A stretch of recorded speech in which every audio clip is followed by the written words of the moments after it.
Halo semuanya, Assalamualaikum warahmatullahi wabarakatuh. Nah, jadi di sini kami dari kelompok BTPB akan mengulas mengenai apa aja sih produk-produk lokal dan impor, ingredients-nya dan juga gimana perizinannya. Nah, dengan rekan-rekan saya, yaitu Perkenalkan, saya Alif Salifunas dengan NIM 19231004. Dan sebelumnya, Assalamualaikum warahmatullahi wabarakatuh. Perkenalkan, nama saya Awaludin dengan NIM 192319 dari kelompok BTP. Di sini tugas saya untuk mengisi data dari BTP dari produk lokal Kue Cirebon. Saya Kadita Sosot Adamjono dengan NIM 19231049 yang mengulas produk lokal yaitu Cimor Yogurt Drink dengan rasa blueberry. Perkenalkan, nama saya Tarwa Sadi Putra, NIM 19231065. dan yang terakhir saya sendiri, saya Dinda Tiasa Salsabila dengan NIM 19231021, Prodi Teknologi Pangan Angkatan 23. Nah, saya sendiri akan membahas mengenai apa itu aware root beer, gimana ingredients-nya, dan gimana sih mengenai perizinan dan BPOM-nya. Di minggu sebelumnya, kami sudah menyelesaikan cover, latar belakang, serta produk Kue Cirebon, Lianggui Bingsu, Gami Mango, dan biskuit.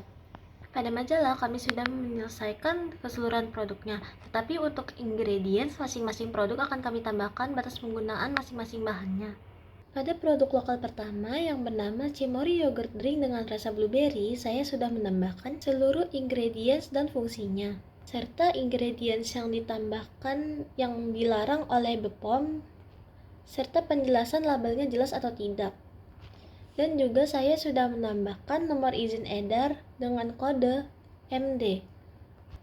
Tetapi kedepannya saya akan merevisi dan mempertimbangkan untuk mencantumkan batas konsumsi atau batas penggunaan dari masing-masing bahan tersebut.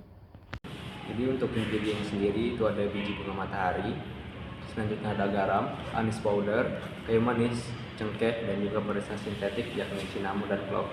Nah, untuk biji bunga matahari sendiri memiliki fungsi yakni sebagai bahan baku utama. Selanjutnya ada garam memiliki fungsi sebagai penambah rasa dan sebagai pengawet. Selanjutnya ada anis powder yang memiliki fungsi sebagai rempah, memberikan aroma dan rasa yang khas.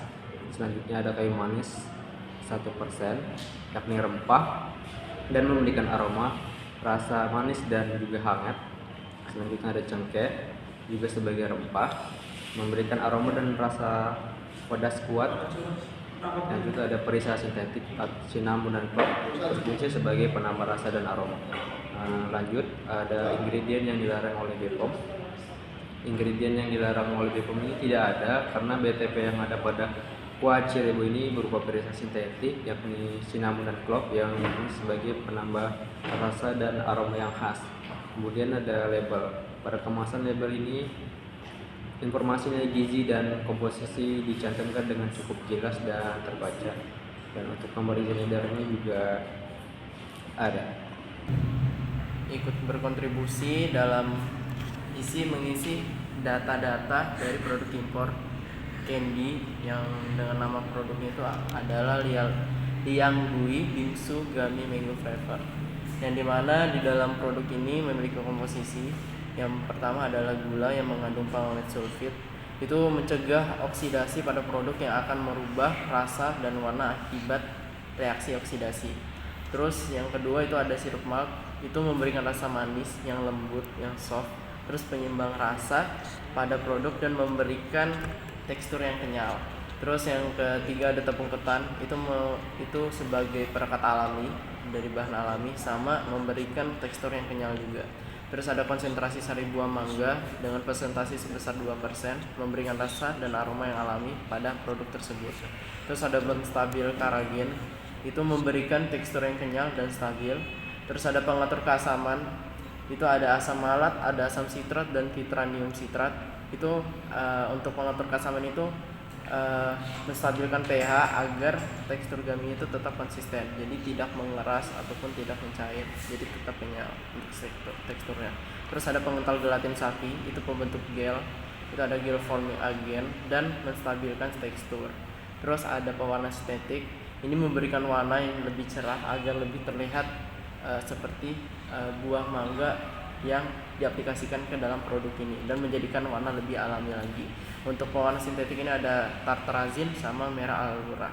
Terus di dalam produk ini ingredients yang dilarang oleh BPOM itu tidak ada.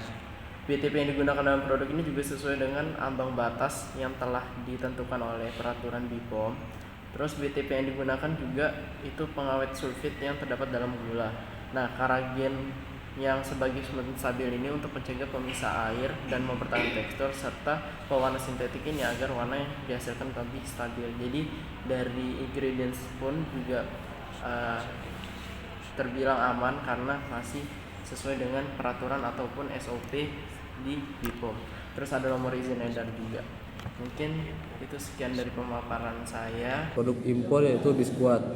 Ingredient dari biskuat ini itu ada pembentuk struktur yaitu tepung terigu 53% yang berfungsi sebagai gluten memberikan struktur padat dan ringan pada biskuit. Lalu ada rasa dan aroma biskuit yaitu gula, coklat, susu, garam, lalu perisa yang berfungsi untuk memberi perasa yang sesuai dengan konsumen.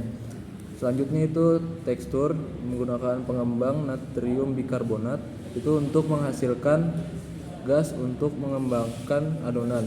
Lalu itu ada pengawetan dan stabilitas itu menggunakan TBHQ, garam, sama gula. Di sini TBHQ berperan menjadi pengawet dengan cara mencegah oksidasi. Sementara garam dan gula selain menjadi perasa juga dapat menurunkan AW atau activity water yang secara tidak langsung dapat mengawetkan makanan. Lalu ada nutrisi tambahan atau fortifikasi itu sebagai fortifikasi atau penambahan nilai gizi. Habis itu ada pengemulsi yang menggunakan natrium asam pirofosfat itu untuk meningkatkan homogenitas adonan.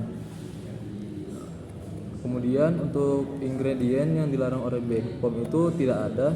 Jadi di sini tidak terdapat ingredient yang dilarang oleh peraturan BPOM. Semua ingredient sesuai dengan ambang batas yang telah ditentukan, termasuk bahan tambahan pangan yang digunakan.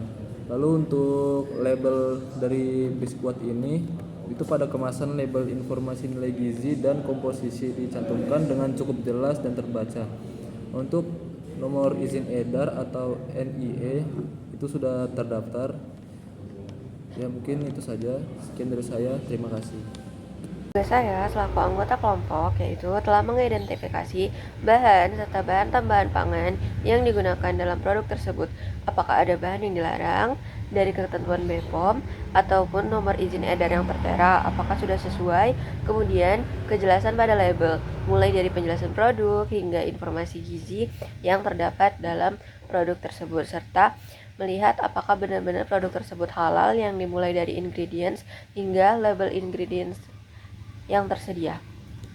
Nah, kalian sudah dijelaskan tentang produk-produk apa aja maupun itu produk lokal ataupun produk impor. Nah, betul.